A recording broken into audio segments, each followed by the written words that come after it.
Thank you, Laura. Thank you for inviting me to be with everybody here tonight. I want to also thank Laura's staff, particularly Linda, who helped put these slides together, and everybody else who kind of set this evening up and got the room all ready and the treats and everything. So, and thank you to you all for coming. The goal for tonight is not for me to just lecture.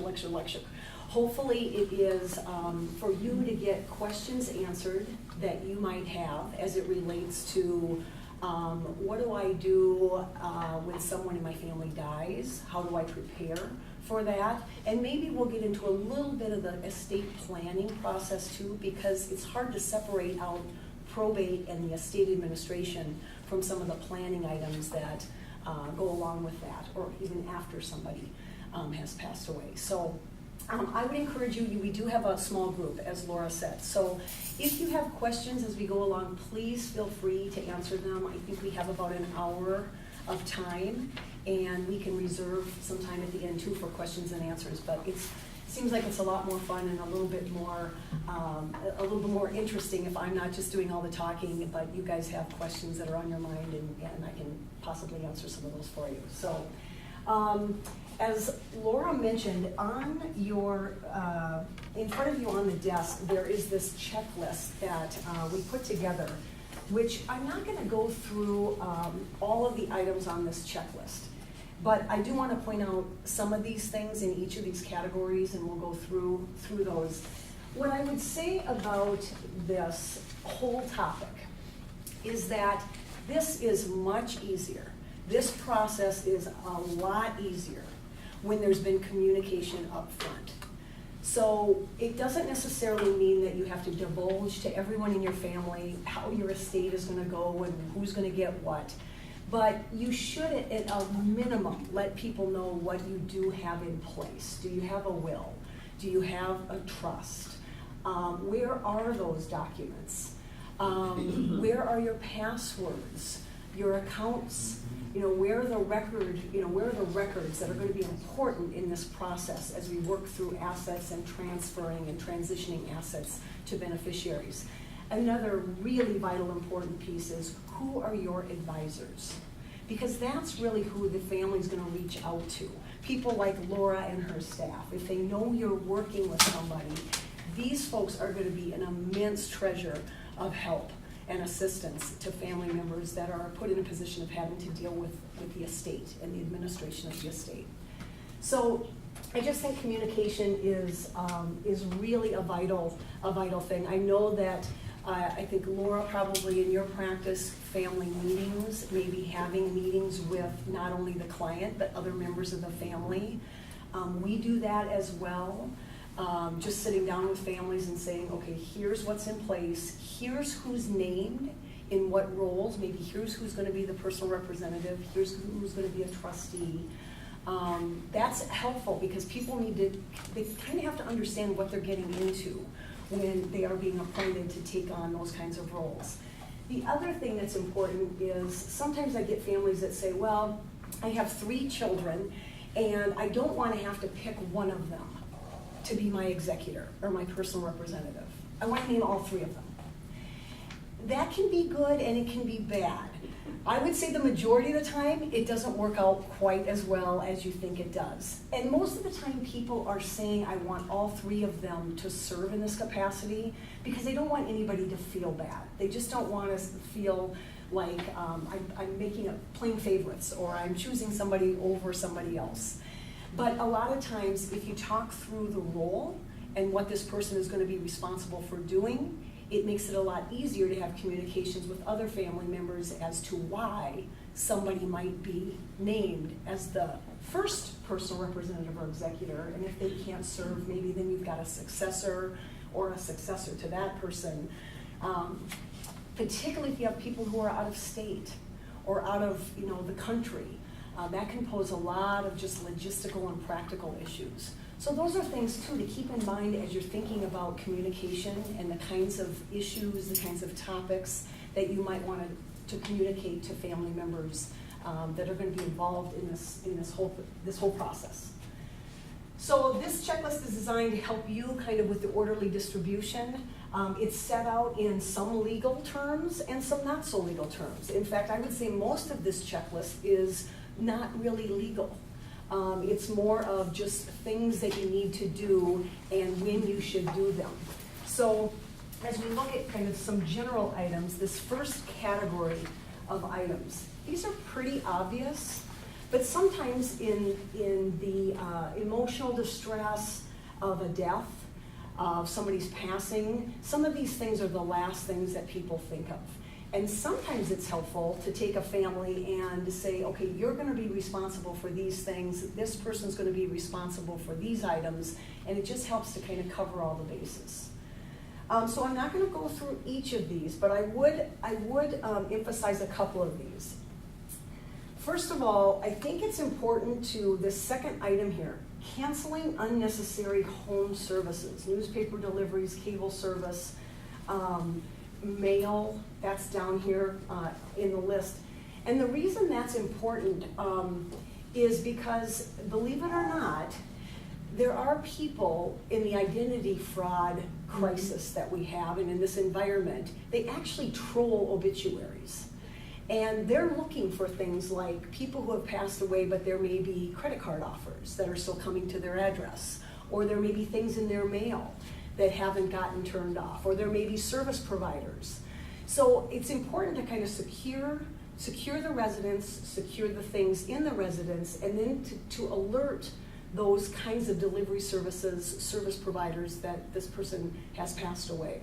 Forward the mail to someone who can then be collecting the mail, going through it, making sure that if there are bills or invoices or other things, medical claims, whatever it might be, that those are kind of being gathered and someone is being responsible for making sure that all of that is getting collected.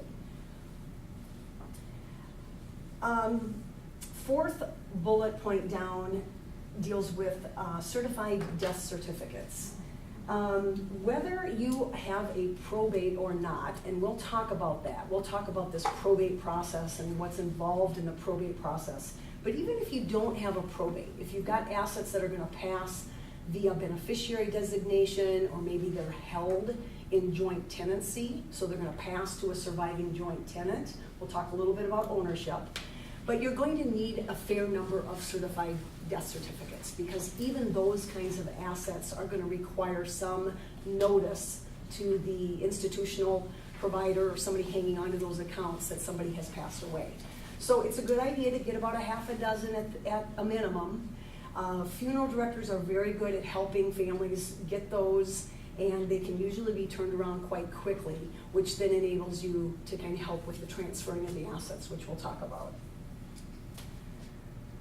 Gathering important documents, this is huge. Knowing, if you know, whether there's a last will or testament or trust agreements, that's terrific. If you know where those documents are, that's even better, because then you can get your hands on those. But things like birth certificates, marriage licenses, social security cards, those are all important documents as well that you want to gather. You figure out where those are, whether they're in a safe, whether they're in a file, whether they're in a safe deposit box. There could be a lot of places, but it's good to know, where are those documents held, and I need to get my hands on those. Titles to assets are also important, and we'll talk about that as it relates to real estate as we move forward with some of these topics. A couple other things on here just to point out. Towards the bottom of the page, there's a couple of interesting ones that most people don't really think about. One is notifying the registrar of voters of a decedent's death. Probably not really thought of. But again, that's another way that people can use your identity. So letting them know, making sure that they've got that information, it's a good idea. The credit reporting agencies. This is where somebody's gonna take your identity and they're gonna try and open credit in your name after you've passed away, or somebody in your family has passed away. You need to notify those credit agencies that this person has passed away, and that anybody seeking to get credit in that person's name is not doing it legally. So on the back of the checklist, we do have some of the contact information for the 3 credit bureaus, Equifax, TransUnion, and Experian. And it used to be where you could contact one of the credit agencies and the other 2 would let the other, or that one would let the other 2 know. I'm not so certain that's the way it is anymore, so I think it's a good idea to at least reach out to each of those credit reporting agencies. Did you have a question? I do. Yeah. I would like to get my name removed from mailing and marketing lists right now. Yes, yeah. And how can that happen? Yeah. It seems like you get more and more and more. Yeah, and we are, my mother-in-law passed away last year, and we're still getting mail, despite having Sure. written to these folks and saying, she is deceased, please don't send any more, mail. It's difficult to do. Now, there are a couple of, I think. Did you put them in here? I think they might have put the website in here. I don't know if we did or not. ARP is a good resource. That's in the back, the last page. Yeah. But there's also there is a direct marketing website. If you do a search on it, you can Google it, and it's an opt-out type of agency where you let them know, I don't want any direct marketing. Take me out of any direct mail. That's not going to guarantee that you're not going to get it though. So the next best thing is to send where you're getting those letters from, return to sender. You can just send it back, return to sender, just write it on the envelope, return to sender, no longer want any mail like this. Or you can call them or send them a letter and say, please take me off your mailing list. I don't want to receive any more unsolicited offers or any other mail, from you. It's not that easy to do, but It isn't. yeah. Because I thought I had done all this. I haven't done the return to sender. Try that and see if that works. If they start getting things back that they paid for postage where it's just coming back, at some point they may take you off the list. Part of the problem is that once you get on one list, they tend to sell your name or give your name to other lists. And that's usually how people get kind of inundated with Thanks. all kinds of solicitations and stuff. Any other questions?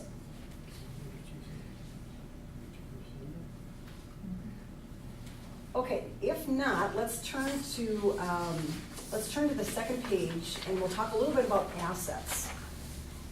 These are, again, pretty obvious here. You want to know about life insurance, annuity contracts, pension statements, retirement accounts, bank statements, tax returns, the last 3 to 4 years of tax returns. That has a lot of information on it. It's very helpful in terms of identifying assets or income and where income is being produced, and it can help just make sure that you are gathering all the assets that this person might have had. The one thing I'll say about real estate, it is best if you can find the deeds, copies of deeds with which people have taken title, whether it be to a home or to a cabin or to another piece of property. The actual deed with which you took title is the best evidence of how that property is owned. Some people will provide tax statements, and that'll have some information on it, but it's not going to actually have the exact names of how the title is held and the type of ownership. So I've had people come in and say, well, I know my father just died and they had a lake home, they had a residence and they had a lake home, and I know both pieces of property were in joint tenancy. And I will ask, do you have copies of the deeds with which they took title to the property when they bought it? And sometimes they can find them and sometimes they can't. If you can't, it's not like it's the end of the world. What we do then is we do a search of the county recorder, and then we get a copy of the deed that's on file. But a lot of times what happens is once you get the deed, you realize that property was not held in joint tenancy. It was held in one person's name. Or maybe it was held in both of their names, but it was held as tenants in common, which is a little bit of a different kind of ownership than joint tenancy. Joint tenancy with right of survivorship, one person dies, property passes automatically to the surviving joint tenant. If it's in tenants in common, that's a different situation. You've got a half interest that each individual owns. So that can be different. So it is important to see either the copies of the deeds, or again, we can go to the county recorder, but it's important to know how title is held on real estate. And then titles to cars, trucks, boats, trailers. I'll talk a little bit about how we can transfer vehicles now. This is a relatively new law in Minnesota. When we get to transferring assets, we'll talk a little bit about how the transfer of those kinds of vehicles works right now. Okay, any questions on the assets? Assets to be collected. You're gonna have to do some investigative work unless your family member was working with a terrific financial person who, like Laura and her staff, who put together a full balance sheet for you. Because that's one of the things that is incredibly helpful, is if you can come in and say, you know, here's a balance sheet that my family member's financial advisor was working off of. And normally, even if they're not managing every single aspect of the financial life, that balance sheet's gonna have all the assets on it, and that's gonna be very helpful. And a lot of times it'll even have the ownership on it. It'll say, yep, this was a joint account, or no, this was just an asset or an account that was in just this person's name. So that can be very, very helpful to have something like that to refer to. Okay, moving on to liabilities. There's a list here on the checklist. Again, things that you're going to have to look for. Mail is going to be important because you'll get invoices, bills, or anything else that might be coming. Credit card statements, any kind of medical health related bills, any kind of claims, any kind of paperwork, that should all be kept, just gathered. Just put it in a pile so we can make a determination as to what do we need to save, what do we need to respond to, what can we just simply shred or toss. Advise all known creditors in writing of the person's passing, but don't pay the bills. People get into this a lot where it's, well, I paid a whole bunch of bills, and I said, well, what money did you use? Well, I used it out of my own checking account, or I used it out of a joint account. The problem with that is, and I know people want to take care of those liabilities. They want to take care of those right away. The issue that you get into, though, is in Minnesota, we have a creditor priority. So if you're paying bills and all of a sudden now there's not enough assets to pay all the claims that might be made against that estate, you may be at issue, or you may be in trouble for paying bills that you paid out of priority. There are certain claims that have priority over others. And so what I tell people is, yeah, you're gonna get calls and they're gonna say, when can you pay the bill? And what you need to tell them is that we are assessing the estate, and as part of the administration, we will be assessing priority of the claims, priority of the bills, and getting those paid. But you don't have to do it right away. And in fact, it's probably not a good idea to do it right away, because if you pay claims out of priority, that can mess you up if you're the personal representative or the executor or the person that's going to be in charge of kind of handling the estate. So, does that make sense? Okay. And then the other thing that I think is important as it relates to liabilities is to set up an estate account that you can kind of use as a repository for monies coming in, and as an account for bills being paid. Now, if you haven't been appointed as the executor or the personal representative, you're not going to be able to set up an estate account. So that's going to have to wait until you can actually be appointed. So if that's the case, what I say is just put it into an account where you are accounting for it, and eventually you can move those monies into the estate account. Because if you are the personal representative, or you are the executor, or you are the person that's going to be responsible for handling the administration of the estate, you also are responsible for doing an accounting. It doesn't have to be a formal accounting, but if a beneficiary comes or a creditor comes and says, hey, time out, where'd the money go? What came in, what went out? You do need to be detailed enough to be able to say that, okay, here's date of death.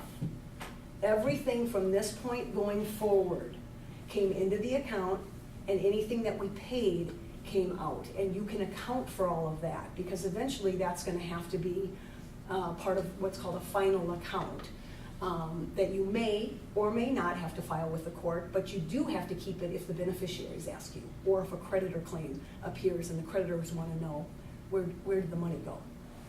So that's an important thing. I have Yes. another question. Yes, good, yes. This young man is my personal representative, Mhm. and I have put him on my checking account at the bank.